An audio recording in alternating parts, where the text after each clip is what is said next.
जहां पर आप देख रहे हैं ये जो समीप पे अपन खड़े हैं, जो सीवरेज लाइन है, इनका जब तक पाइपलाइन को चेंज नहीं कर दिया जाएगा तब तक ये प्रॉब्लम सॉल्व नहीं होगा।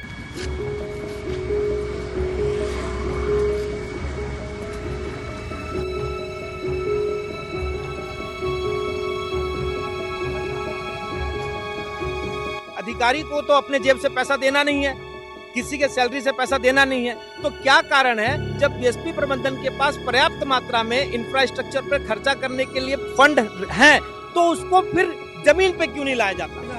और जब उस लाइन में क्लियर नहीं जाएगा तो मारता है ना, ये जो चीजें हैं रिवर्स नहीं मारता है, ये उसी चीज का तो है। आज की डेट में मैं सेक्टर 2 की बात नहीं करता, आज पूरे टाउनशिप की बात कर रहा हूँ। पूरे टाउनशिप में जितने भी गटर के ऊपर ढक्कन लगने चाहिए थे वो ढक्कन भी नहीं है।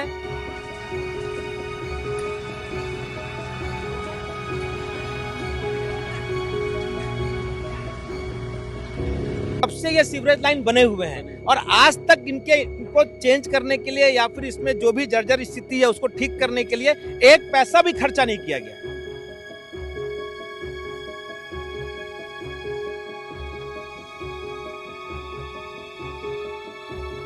जब बरसात में टाउनशिप के लोग सोकर उठते हैं तो घर में जमे हुए पानी को देखते हैं तो सबसे पहले गाली देते हैं कि भैया ये किस घर पे हम रह रहे हैं जहां गटर का पानी जो है बरसात में उठकर हमारे घर के अंदर आ रहा है। और हर साल हर बार की तरह लगातार एक ही समस्या कॉमन है कि घर में पानी टाउनशिप में बरसात आते ही क्यों भर जाता है। ये सबसे बड़ी वजह है जिससे हर साल हर खबर आपको देखने को मिलती है, लेकिन कोई इसके टेक्निकल रीजन में कभी बात करने की कोशिश क्यों नहीं करता है? क्योंकि जब नालियों से पानी और गंदगी निकलेगा ही नहीं तो घर में तो भैया उसका रिवर्स आएगा ही ना। गटर से आपके बाथरूम में पानी तो जमा होगा ही, जब तक उस पानी को पास करने के लिए नालियां साफ नहीं होंगी तो फिर गंदगी घर में भरेगी ही। यही सबसे बड़ी रीजन है और आपको टेक्निकल तरीके से समझाएंगे कि कैसे जो है टाउनशिप में पानी ना भरे, इसके लिए बीएसपी प्रबंधन की आंख कैसे खुलेगी वो भी आपको बताएंगे। क्योंकि बड़े अधिकारी हैं भैया, बड़े बड़े बंगले में रहते होंगे तो जनता की समस्या बीएसपी कभी नहीं देखती है, ना पानी की देखती है ना सड़कों की देखती है। सिर्फ होता है तो ऊपर ऊपर से काम जो कि 3 से 4 दिन में वापस से वही बराबर हो जाता है। ऐसे लगातार डिटेल स्टोरी जो है हम आपको दिखाते हैं। और ये देखिए फिर से जो है इस गटर को आप देखना और समझना है कि पानी यहां से कितना भी साफ कर लें, लेकिन जब तक अंदर जो पाइपलाइन में डिस्टरबेंस है उसे साफ नहीं किया जाएगा तो ये सफाई का भी कोई मतलब नहीं होगा। महज एक दिन ही काम आएगा ये भी सफाई, वापस से बरसात होगी, वापस से घरों में पानी भरेगी। क्योंकि पाइपलाइन जब बीएसपी बना था तब से लेके आज तक के टाउनशिप में वही घिसी पीटी जो पाइपलाइन है वही चल रही है। कभी नया चीज करने की कोशिश की ही नहीं गई है, वही पाइपलाइन वही पुराने सिस्टम में काम हो रहा है। बात कर लेते हैं जो चीजों को डिटेल में समझाएंगे। हरी जी, ये आपका एरिया है, आप लगातार जनता के बीच में जाते हैं, टेक्निकल चीजें समझने की कोशिश करते हैं। ये गटर साफ हो रहा है, हर साल साफ होता है, हर दिन साफ होता है जब बरसात आती है तो, लेकिन फिर गटर का पानी घरों में क्यों घुस जाता है? क्या बीएसपी नालियों को साफ कराने के लिए इतनी सक्षम नहीं है कि अभी तक ये समस्या का समाधान नहीं हो पाया है? सबसे पहले मैं आपका धन्यवाद करता हूं कि सबसे महत्वपूर्ण विषय पूरे टाउनशिप हुड़को से लेकर कुर्सी पार तक का सबसे महत्वपूर्ण विषय जो है वो है सीवरेज लाइन। क्योंकि बीएसपी टाउनशिप जो कनेक्टेड है, हर घर से जो सीवरेज निकलता है उस एक गटर को में 3 से 4 घरों का सीवरेज गिरता है, गंदगी गिरती है।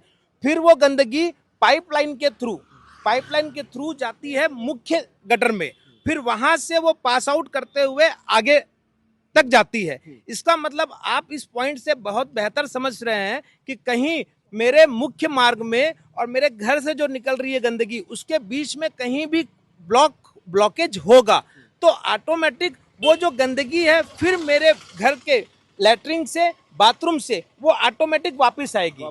और ये जो पब्लिक जब मैं पब्लिक के साथ विजिट करता हूँ, पब्लिक जब कॉल करती है, मैं घर पे जाता हूँ तो देखता हूँ तो वो बाथरूम और वो लैट्रिन वो टोटल फ्लो में भागता है। तो सिंपल सी बात है कि जब बच्चे रहते हैं परिवार में, बुजुर्ग माता पिता हैं, ये सब जब उस चीजों को देखते हैं तो ऑटोमेटिक उनका जो हाइपर होना बहुत जायज है। मैं इस चीज को एक्सेप्ट भी करता हूं और हमेशा फेस करने का प्रयास भी किया, परंतु जब उनकी आवाज को मैं बीएसपी प्रबंधन के सामने लेके जाता हूं कि ये सब चीजें हो रही हैं और इसका निपटारा किस तरीके से आप करेंगे। तो वो मेरे को यही बात बोलते हैं कि ये टेंडर की प्रक्रिया में गया हुआ है, टेंडर होने वाला है। फिर मैं पता करता हूं तो टेंडर हो गया है। आज सेक्टर 2 में सीवरेज लाइन को चेंज करने का जो टेंडर है, जो वो दास करके हैं, कोई दास सर करके हैं, उनको ये मिला हुआ है। अब वो किस कारण से अभी भी इस पे काम नहीं करना चाहते हैं, क्या बीएसपी अधिकारियों की ये मिली भगत है, ये क्या चीजें हैं, ये चीजों को मेरे को बिल्कुल भी नहीं समझ में आता है मेरे को।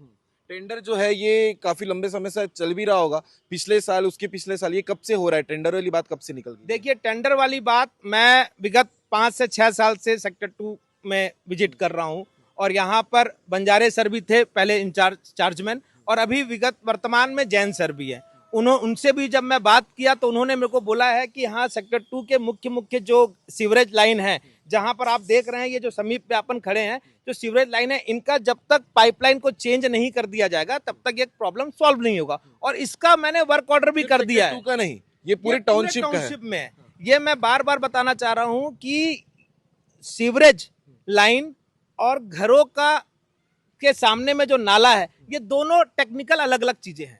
नाला जो होता है वो बरसात के पानी को बाहर करता है, और सीवरेज जो लाइन होता है वो हमारे घर की गंदगी को वो बाहर करता है, घर में वापस जमा होता है। परंतु पूरे ढक्कन, आज की डेट में मैं सेक्टर 2 की बात नहीं करता, आज पूरे टाउनशिप की बात कर रहा हूँ।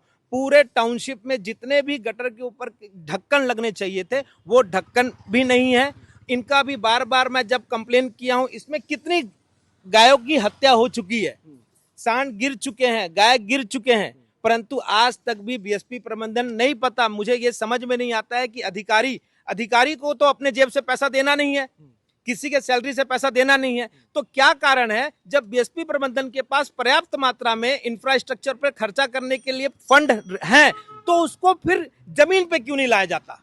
ये एक बहुत बड़ी पीड़ा है। और जो नालियों के अंदर जो नीचे से नालियां गई हुई हैं, उस नालियों में पेड़ों की जड़ें भी आ गई, क्योंकि वो जब से बीएसपी बना तब से वही नालियां चल रही हैं। ये पूरे सीवरेज लाइन जो है, ये जब से भिलाई स्टील प्लांट ने अपने सभी कर्मचारियों के लिए घर और आवास दिया, तब से ये सीवरेज लाइन बने हुए हैं, और आज तक इनको चेंज करने के लिए या फिर इसमें जो भी जर्जर स्थिति है उसको ठीक करने के लिए एक पैसा भी खर्चा नहीं किया गया है। और ये सिंपल सी बात है, जब हम अपना खुद का घर बनाते हैं तो जब 2 साल 3 साल 4 साल होता है तो कहीं ना कहीं उसमें रंग पुताई किया जाता है, कोई स्विच खराब होता है तो उसको स्विच को ठीक किया जाता है, कहीं फ्रिज खराब है तो फ्रिज को ठीक किया जाता है या तो चेंज किया जाता है।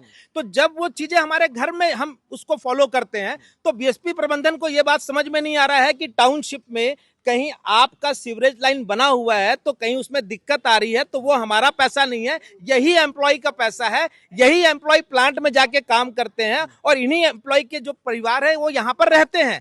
तो उनकी सेफ्टी के लिए और उनकी देखभाल करने के लिए, उनको स्वस्थ रखने के लिए, क्या हम उन पे इंफ्रास्ट्रक्चर में पैसा खर्चा नहीं कर सकते? बिल्कुल, ये बहुत बड़ा क्वेश्चन है बीएसपी प्रबंधन के लिए। अभी भैया लोग काम कर रहे हैं, ये इससे कितना फायदा होगा अभी तत्काल के लिए? मैं आपको एकदम क्लियर कर दे रहा हूं कि ये सबसे बड़ा चीज ये है कि मैं इनको धन्यवाद करता हूं कि बरसात के समय में भी ये आते हैं और इस काम को करते हैं। परंतु ये काम कर रहे हैं, ये सिर्फ खाना पूर्ति हो रही है। मैं बहुत अच्छे तरीके से जानता हूं कि इससे कोई भी हल नहीं होगा।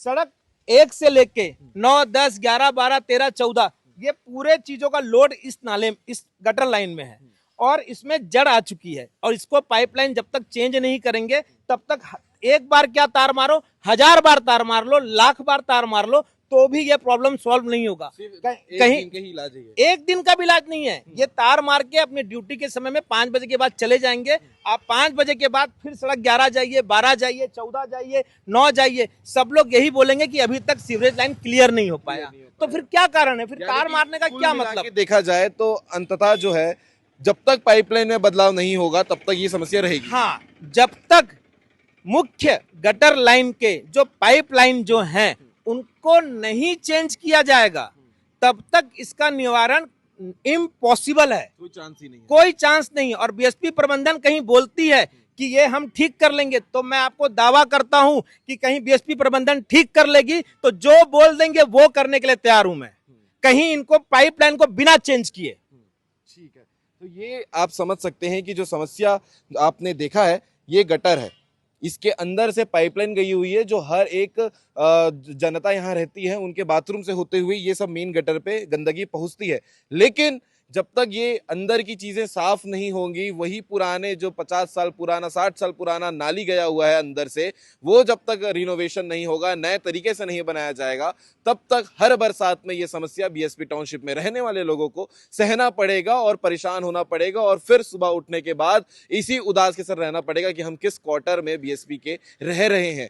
इससे बड़ी समस्या क्या हो सकती है भाई? जिसके यहाँ आप काम करते हैं उन्हीं का मकान इतना डिस्टर्बेंस है, हर दिन पानी की समस्या से परेशान होना पड़ता है। और सबसे बड़ी बात यह है कि एक आदमी अपने जीवन में 2 ही 3 चीज मांगता है भैया, का रोटी कपड़ा और मकान। रोटी कपड़ा तो आप दे रहे हैं, लेकिन मकान की हालत तो हर एक बीएसपी टाउनशिप में रहने वाले लोग हैं वो जानते होंगे। और अगर ये वीडियो को देख रहे हैं तो कमेंट करके आप भी अपनी समस्या को बताइएगा कि हर बरसात में कितनी परेशानी आपके घर में होती है। अगर आप टाउनशिप में रहने वाले व्यक्ति हैं तो फिर कमेंट करके जरूर बताइएगा, और ऐसे लगातार अपडेट आपको सीजी भास्कर के चैनल में देखने को मिलता रहेगा।